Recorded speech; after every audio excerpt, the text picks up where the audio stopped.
Hello everyone, and welcome to my Bold and Beautiful for You channel. I hope everyone is having a wonderful day. Before we begin, please hit the subscribe button and give this video a thumbs up. In the hours before everything fell apart, nobody at Forrester Creations could have imagined how a normal afternoon would turn into the kind of nightmare that permanently scars a family, and as the sky burned a soft California orange, Steffi buckled Hayes into his car seat, kissed Kelly on the forehead and told them they'd be home in time for dinner, completely unaware that every decision she made in the next few minutes would become the kind of moment people replay over and over in their minds.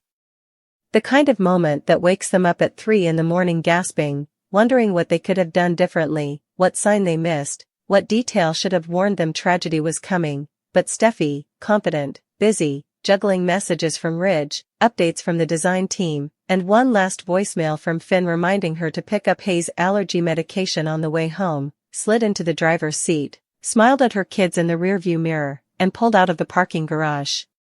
Onto the coastal highway where traffic was thinner than usual and the waves crashed rhythmically against the rocks, the kind of day where life feels deceptively calm, until it doesn't. She didn't see the truck at first, the one barreling toward the intersection far too fast, the driver distracted by his buzzing phone, the wheel drifting, the truck swaying, and Kelly was the first to sense something wrong, her little voice rising from the back seat, "Mommy, that car is coming too fast," but Steffi didn't have time to react, she didn't have a second to brace, to swerve, to shield her babies, the world erupted in a violent, metallic roar as the impact slammed into the side of her SUV, glass exploding, airbags detonating, the car spinning and flipping as the sound of Hayes screaming ripped through her chest, and then silence, the kind of silence that is not quiet at all but a ringing, hollow pressure in your skull that tells you something is terribly, horribly wrong. Minutes felt like centuries as the crushed SUV finally stopped moving, wedged against a guardrail, smoke leaking from the engine while pieces of shattered life glittered on the pavement like diamonds in the sun. Steffi couldn't move at first, couldn't breathe, couldn't even process where she was, her vision blurred, her hands shaking as she fought through the fog in her mind and the metallic taste of blood in her mouth, forcing herself to look back, forcing her neck to turn though every muscle screamed in protest, whispering, "Hayes?" Kelly, as panic swelled through her chest like fire, but all she saw was twisted metal and the ghost of movement behind deflated airbags. She reached for her seatbelt, her fingers numb and useless, finally managing to free herself before collapsing halfway out the door, dragging herself toward the back seat, the hot pavement scraping her knees, every breath stabbing her ribs like knives. She could hear sirens in the distance, but they were too far away, far too slow, and all she could think was that a mother should never have to see her babies in a moment like this, never have to pull back glass and mangled plastic to find out whether her world is still intact or already gone. She found Kelly first, slumped sideways, breathing but unconscious, a thin line of blood trailing down her hairline as Steffi choked out a sob of relief, whispering, "Baby, Mommy's here," before her hands flew to the other side of the car, desperate, frantic, praying Hayes would cry, scream, anything, but there was nothing, no movement, no sound, and the silence around her son was louder than the crash itself, crushing her, suffocating her as she pulled back a chunk of twisted metal, her breath stopping entirely when she saw the empty car seat, the straps shredded, the seat half crushed, but no Hayes inside. The world froze, the sirens vanished, the pain vanished, everything vanished except the single impossible, unbearable fact, her son was not in the car. "No, no, no, no," she whispered, crawling around the wreckage, her hands shaking uncontrollably as she searched the pavement, the ditch, the rocks below the guardrail where the ocean crashed brutally against the cliffside. The wind felt colder, crueler, as she screamed his name, begging, pleading, bargaining with the universe, "Hayes. Baby, answer me," but all she heard in return was the eerie stillness of tragedy settling in. By the time firefighters arrived, she was hysterical, clawing at the earth, refusing to let anyone pull her away from searching because she was certain of one thing, her son was alive, he had to be alive, he wouldn't leave her, not like this, not without a sound, but as paramedics lifted Kelly onto a stretcher and tried to guide Steffi toward an ambulance, she lashed out, sobbing that she couldn't leave, that her baby was somewhere nearby, hurt, scared, alone, and when Finn got the call, when He heard the words serious accident and unconfirmed child missing, the phone slipped from his hand, the ground beneath him evaporated, and every part of him broke at once as he tore out of the hospital, sprinting to his car with the kind of desperation only a parent understands, his mind racing between terror, disbelief, and a single spiraling question he wasn't ready to face: what if only one of them makes it home? Finn drove like a man possessed, every red light nothing more than a blur of color, his heart pounding with a force that felt like it might crack his ribs as he replayed the dispatcher's words over and over in his mind, trying to understand how a normal day could turn into this horror, how his family could be scattered across a freeway with one child missing, how his wife could be screaming for help while their baby boy was nowhere to be found, and his entire body shook as he pulled up to the crash site, the flashing lights reflecting off twisted steel and shattered windows, the air thick with smoke and panic, and the moment he saw Steffi, bloodied, trembling, half-conscious and yet still forcing herself to crawl toward the cliffside, something inside him shattered beyond repair. "Where is he, Finn?" she choked out, her voice hoarse, barely human, a raw whisper torn from the deepest pit of fear a mother can feel, and he knelt beside her, pulling her into his arms even as she pushed against him, desperate to keep searching, desperate to keep moving because stopping meant accepting the possibility that Hayes might not be lying somewhere close by but might instead be gone forever. Finn held her face between his hands, forcing himself to stay calm even though every cell in his body was screaming, and he looked into her terrified eyes as she sobbed. The car seat was empty. "He's not here, he's not anywhere, Finn," and those words sliced through him with a precision sharper than any scalpel, a wound deeper than anything he had ever treated. He turned toward the cliff, toward the jagged rocks far below where waves crashed violently, indifferent to the nightmare unfolding above them, and for a moment the breath left his lungs completely, replaced by a cold, crushing dread that wrapped around his spine like ice. Search teams arrived, firefighters rappelling down the cliffside, drones buzzing through the canyon, rescue dogs weaving through brush and debris, every voice on the scene communicating with rapid, clipped urgency because everyone understood the stakes. A missing toddler in the immediate aftermath of a high-impact crash near a dangerous drop was a race against time, against nature, against the unforgiving true. That if she said it enough times he would appear, smiling, reaching for her, telling her he was okay. Meanwhile, Kelly lay on a stretcher, small, pale, breathing shallowly but still breathing, and Finn's eyes flicked between his unconscious daughter and his collapsing wife as if he were being torn in half, each piece of his heart claimed by a different fear, a different responsibility, a different terror that he couldn't control. And when Ridge finally arrived, stumbling toward the wreck with tears already in his eyes, he froze at the sight of the crushed SUV and the swarm of search teams.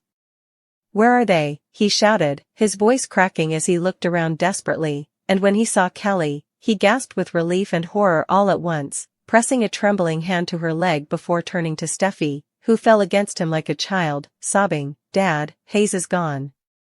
I can't find him. I can't find my baby." Ridge's face drained of all color, the breath knocked out of him as if he had been punched, and he wrapped his arms around Steffi, holding her so tightly she could barely breathe, whispering, "We're going to find him. We will not stop. We're going to get him back," even though a tremor in his voice betrayed the fear he was trying to hide, the fear that this time love and determination might not be enough. Hours passed, sunlight dimming into a cold, colorless evening, the highway gradually reopening while the crash site remained a chaotic circle of searchlights, ropes, and radios, and Steffi's exhaustion finally caught up with her as her knees buckled. Finn caught her just before she hit the pavement, and despite her protests, he lifted her into the ambulance beside Kelly because he couldn't risk losing her too, couldn't risk another nightmare unfolding while she refused care. As the doors closed, she reached for his hand, gripping it with desperate strength as she whispered, "Promise me you won't stop searching. Promise me you won't come to the hospital until you find him." But Finn froze, torn between the oath he'd made as a doctor, the desperation of a father, and the terror-stricken plea of a wife he couldn't deny, and he leaned in close until their foreheads touched, whispering, "I will find him. I don't care what it takes, I will find our son." The ambulance pulled away, its siren echoing down the canyon as Finn stood alone in the settling darkness, surrounded by the frantic rhythm of search efforts, surrounded by the unbearable truth that somewhere out there, somewhere cold, injured, terrified, or worse, was his little boy, and the thought made his knees nearly give out. Meanwhile, further down the cliffside, hidden beneath a tangle of brush the search team hadn't reached yet, a small figure stirred, a faint cry swallowed by the roar of the waves, and above, Finn suddenly lifted his head, eyes narrowing, the beginning of a desperate hope flickering through the suffocating dread. Finn didn't know what made him turn toward the lower ravine. Maybe it was instinct, maybe it was something deeper, something primal that ignites in a parent when their child is in danger. Because there was no sound loud enough to cut through the helicopters, radios, and crashing waves, no clear signal that anyone else could hear, but Finn suddenly felt something shift in the air, something small and fragile but unmistakably familiar, and he sprinted down the rocky incline before any of the other responders noticed he had broken away from the main search grid. He slid down the slope, grabbing at jagged rocks that tore into his palms, stumbling once, nearly falling, but he didn't stop. Because stopping wasn't an option, breathing wasn't an option, nothing mattered except the faint certainty in his chest that his son was close. Nightfall deepened around him, searchlights sweeping overhead, casting long shadows that made the terrain look distorted and treacherous, but Finn forced himself to listen, to everything, every whisper of the wind, every shift of leaves, every possible hint of movement, and there, almost too soft to be real, he heard it, a tiny, broken whimper. His heart stopped. He froze, turning slowly, terrified that the sound was only in his mind, terrified that hope had become a hallucination, but then it came again, a faint, high-pitched cry carried by the wind, and Finn's entire body jolted into motion, crashing through the brush with reckless abandon. "Hayes," he shouted, his voice cracking with desperation, and his flashlight beam caught on something small, too small, wedged beneath a thorny bush near a rock ledge, a tiny hand trembling weakly. Finn fell to his knees, his breath leaving in one strangled rush as he crawled the last few feet, whispering, "I've got you, buddy. Daddy's here, I've got you," even before he touched him. Hayes was bruised, scraped, his little face streaked with tears and dirt, his tiny body curled in on itself as if he had tried to make himself invisible from the chaos around him, and when Finn lifted him gently into his arms, the sob that escaped him was more animal than human, a sound ripped from his soul, the kind of sound no one ever forgets. Hayes whimpered again, clinging to Finn's shirt with trembling fingers, burying his face against his chest, and Finn pressed his lips to his son's hair, whispering, "You're okay now. You're safe. I'm here," as relief colder and more overwhelming than fear surged through him, leaving him shaking so violently he could barely stand. Rescue workers spotted his flashlight beam and began shouting, the sound echoing across the canyon as they scrambled toward him, ropes being lowered, stretchers prepared, radios exploding with messages that the missing child had been located, and alive. Finn held Hayes tightly as they climbed toward him, refusing to let go even when they tried to take the boy to check for injuries, insisting he would carry him himself, and as they secured them both in harnesses to hoist them up the cliffside, Finn kept whispering reassurances into his son's hair, unable to stop the tears sliding down his face. The moment they reached the top, paramedics swarmed them, checking Hayes's pulse, his breathing, his responsiveness, and though he cried at the unfamiliar hands and bright lights, he never let go of Finn, clinging harder each time someone tried to move him, and Finn didn't let them pry him away. He climbed into the ambulance with Hayes in his arms, refusing to be separated for even a second. As the vehicle sped toward the hospital, Finn finally let himself breathe, kissing Hayes's forehead repeatedly, whispering promises he had never made before but knew he would never break again. At the hospital, chaos erupted the second the ambulance doors opened, nurses rushing forward, doctors already prepared, and in the midst of it all, Steffi sat in a wheelchair beside Kelly's bed with dried tears on her cheeks, her eyes vacant, her entire body trembling as if caught in a nightmare she couldn't wake from. When she saw the flurry of movement outside their room, she didn't react at first. She assumed it was another trauma patient being brought in, another crisis happening somewhere else, because her world had stopped the moment the police officer told her they hadn't found Hayes. But then she heard it, his cry, small, scared, alive. Her head snapped up so fast the nurse beside her gasped. She stood without thinking, ignoring the sharp pain in her shoulder, stumbling toward the hallway with the same desperate strength she had used at the crash site, and when she saw Finn holding Hayes in his arms, alive, breathing, reaching for her with tear-soaked hands, the scream that tore out of her was pure, raw, unfiltered emotion, part agony, part relief, part disbelief, as she collapsed against her son, wrapping her arms around him, burying him against her chest, sobbing so hard her entire body shook. My baby, oh God, my sweet boy," she kept repeating, kissing his cheeks, his hair, every part of him, as if trying to convince herself he was real, as if the universe might change its mind and take him away again if she loosened her grip for even a moment. Finn wrapped his arms around both of them, pressing his face into the top of Steffi's head, whispering, "He's safe. He's really safe," even though his own body trembled with the overwhelming weight of everything they had almost lost. Nurses finally guided them into a trauma room where Hayes was examined thoroughly, and though he had cuts, bruises, mild hypothermia, and signs of shock, he was alive, responsive, and expected to recover fully, and Steffi nearly collapsed with relief. Ridge, Thomas, and even Liam rushed into the hospital moments later, each of them having lived their own separate hell in the hours of uncertainty, and when they saw the reunion, every single one of them cried, each man embracing Steffi, Hayes, Finn, and Kelly in turn, grateful for the miracle that had unfolded. But even as relief washed through the hospital, a darker, quieter truth crept into the corners of the room, a truth no one wanted to say out loud: one wrong angle, one different landing, 1 second more in that ravine, and Hayes wouldn't have been found alive. And Finn, broken, grateful, and traumatized, knew that the nightmare wasn't over, because surviving something like this doesn't end when you leave the hospital. It ends when the fear finally stops haunting you, and for Steffi and Finn, that day was nowhere in sight. But relief has a strange way of bleeding into something else, something colder, sharper, something that slips under the skin when the adrenaline wears off, and as the night stretched on, turning into an early gray dawn that seeped through the hospital windows, Steffi found herself unable to look away from Hayes, unable to unclench her fingers from the blanket tucked around his tiny body, unable to stop the rising terror that pressed against her ribs every time she blinked.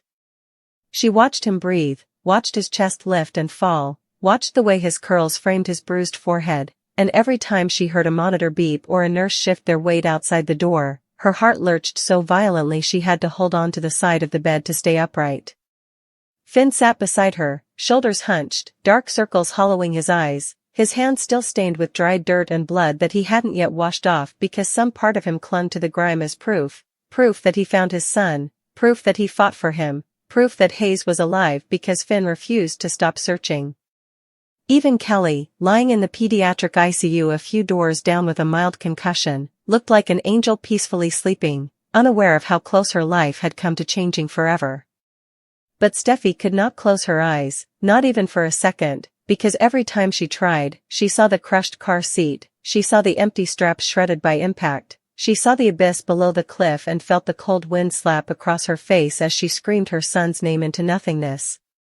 Those images looped through her mind like a cruel film that refused to end, each replay sharper, more suffocating, and Finn knew, he could see it in the way she sat stiffly, in the way her breaths were shallow and uneven, in the way her fingers trembled, that the real damage wasn't just physical.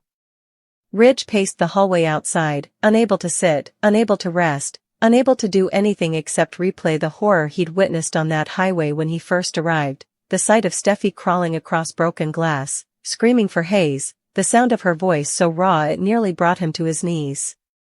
Every so often he peeked into the room just to reassure himself they were all still there, all still breathing, all still real, and every time he saw Hayes sleeping peacefully against Steffi's chest, he had to turn away and wipe his eyes in secret because the image of that tiny boy being lifted into the helicopter from the ravine had carved a permanent scar across his heart. Liam wasn't much better. He lingered near Kelly's bed, holding her hand, brushing her hair back, whispering to her even though she couldn't hear him, tears slipping silently down his cheeks as the weight of what could have happened crushed him from the inside out. He had lost so much in his life, so many moments, so many chances, and the thought of losing Kelly too, of receiving that call instead of the one he got, felt like a nightmare he would never fully wake from. And through all of it, Steffi remained frozen in that chair, her body aching, her shoulder bandaged, her head throbbing, but her eyes locked on Hayes with a level of intensity that frightened even Finn, because she wasn't just watching him, she was guarding him with a desperation that bordered on feral. At one point a nurse gently approached to adjust Hayes's foreline, but the moment she reached toward him, Steffi snapped, her voice sharp, panicked, "Don't touch him," and Finn had to stand quickly, putting a calming hand on her shoulder as she shook violently, apologizing through tears she couldn't stop. "I'm sorry," she kept repeating, over and over, "I'm sorry, I can't lose him, I can't ever lose him again," and Finn pulled her into his arms, holding her tightly as she sobbed into his chest. "You didn't lose him," he whispered into her hair, his voice steady even though his heart ached, "you didn't. He's here. He's alive. He's safe." But Steffi shook her head, gripping him painfully, her voice breaking as she rasped, "But what if next time, what if I can't stop it, what if something happens again, what if—" Her words dissolved into panic, into breathless, gasping sobs, and Finn wrapped both arms around her, grounding her, steadying her, reminding her to breathe. Yet deep inside, even he knew the truth, surviving the accident was only the beginning of the battle. Because trauma doesn't disappear with daylight. Traumatic memories dig in, embed themselves, reshape the way a person moves through the world, and Steffi, strong, fierce, unstoppable Steffi, had been cracked open by the kind of terror that rewires a human being from the inside out. And Finn, though he tried to remain the steady one, the calm one, felt the cracks forming in himself too. Every time he closed his eyes he saw Haze's little hand trembling under that thorny brush. Every time he blinked he heard the sound of Steffi's voice screaming into the darkness. Every time he stared at the wall too long, he felt the cliff beneath his feet again, the earth crumbling, the panic rising. Hours later, when Kelly finally woke up, groggy and confused,